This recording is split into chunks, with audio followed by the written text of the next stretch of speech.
Hello everyone, welcome back to the channel. First and foremost, I want to start the video off by saying I apologize for the upload schedule and how weird it might seem to those who are returning viewers. Recently I've been working on a little bit of a project, and due to current world events, it's hard to carry that on. But the point of it is basically, I don't want to disclose anything, so the point of it is basically to improve my quality of content moving forward into the channel. Either way, it should be coming out soon, so stay tuned for that. Right now, we're going to be going over the comments, the suggestions, just any primarily questions that a lot of you have left in a couple videos past. I figured it's probably best to reply in a more personalized way instead of giving a brief, vague answer due to some vague questions or comments that I get sometimes. So obviously, it's not as ideal as having a personal conversation, but you can leave a comment down below and I'll get back to you in a video just like this one. And you can also reach out to me on Twitter if you 100% want your comment featured or want a specific personal conversation. I will get back to you on there. Okay, so first comment comes from Josh saying, I was looking for a PC on a company named VRLA Tech. I'm not familiar with them, but it says he was looking for the Vulcan model, I'm assuming, and it would be cool. Basically, he needs some help to know if it's a good value priced PC for $400. So I'm not familiar at all actually with this brand. This was commented on my last video where I actually went over a terrible Amazon computer I just couldn't believe was selling on Amazon. I don't want to start off on the wrong foot. Pre-builts aren't terribly bad. Matter of fact, there are some good options out there, especially right now in these times. Okay, so there's an Intel Core i5, a GTX 960. First thing we have to pay attention with this, and I don't want to make this a full-on video, but we have to make sure we see what they're marketing. So this goes for any pre-built, really.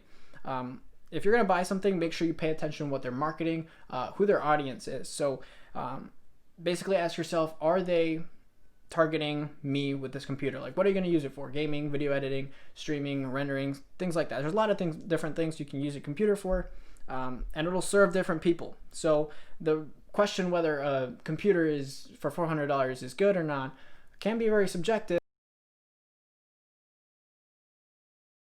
So this comment is from Random Fella. He asks, can I pair the CPU with an RX 570? Like, is it good? So he commented that on a PC build that I made in the past for $500 with a Ryzen 3 3100. A great CPU value. And he asked if you can simply pair it with a 570. And the short and simple answer is actually yes, you can. There's nothing wrong with going with a 570. In fact, I think it's probably one of the best options to pair with a 3100 because of the value it gives. Now the 3100, if you don't know, is very competitive with the 1600 AF version.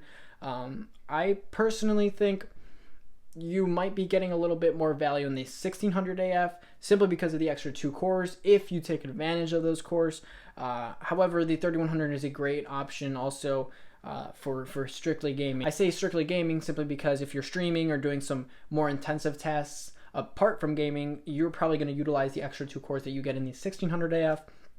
However, pairing it with an RX 570 is definitely no slouch, so you'll have a good build there. All right, so the next comment is from David. I actually like this one specifically because it's kind of like a conversation starter. So this one reads, anyone here want to talk about an MSI A320ma Pro Max? Maybe the advantages and the disadvantages for budget gamers. A great question, great conversation starter. I definitely think it's something that should be addressed. Now the MSI A320, I had to do my research simply because the part availability right now on Amazon, it is currently selling for around $115.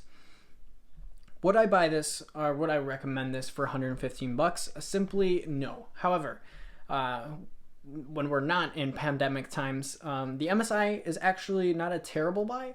I would say it's probably one of your last resorts, however. It does support Ryzen 3000 straight out of the box. It's definitely a plus.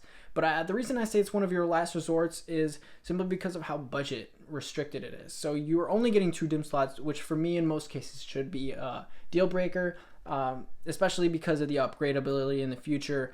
You are getting 1st, 2nd, and 3rd gen Ryzen support.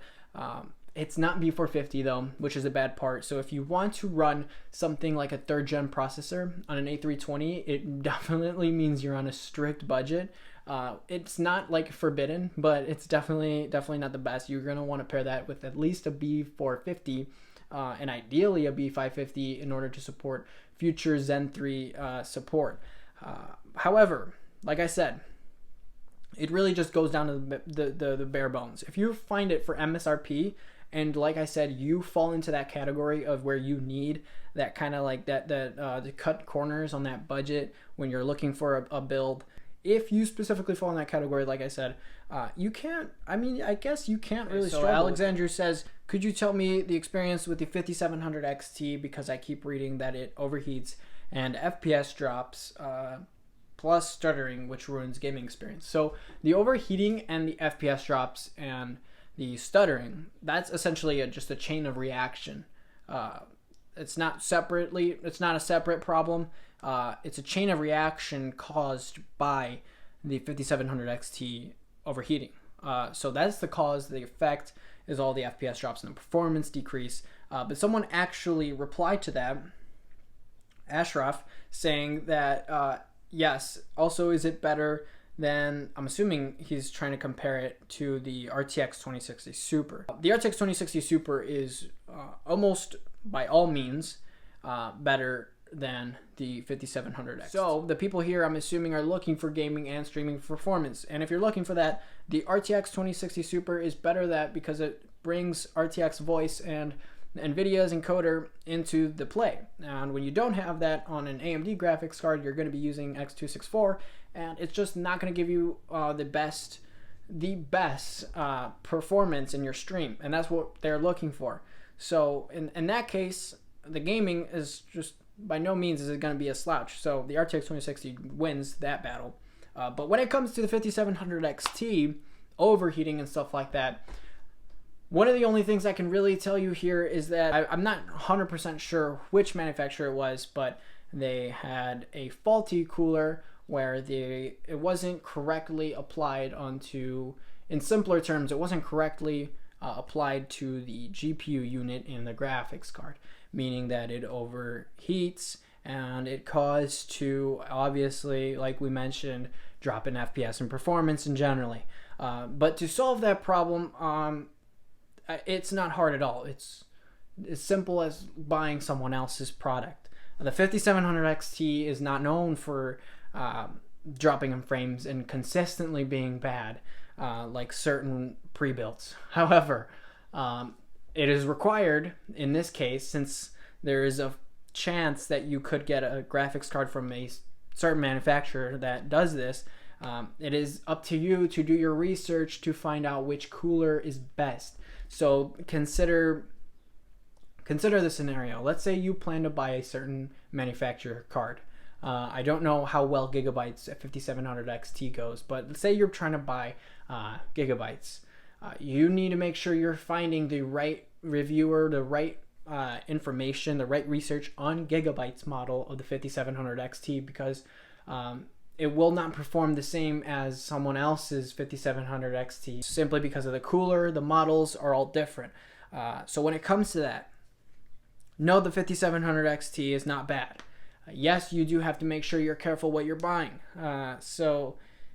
It will not be a slouch when it comes to gaming performance. It's one of the best cards, I'd say, for gaming performance if you're looking for straight up value, because AMD does bring you the best value at the current moment. I think that's going to wrap it up for this first video. I don't want to go too overboard and make a total separate video because I probably could on some of these comments and some that you might leave in the future. So thank you all so much for watching. Thank you all for supporting me. As always, if you have a comment, question, suggestion, leave it all in the comment down below. And as always, I'll see you guys in the future. Peace.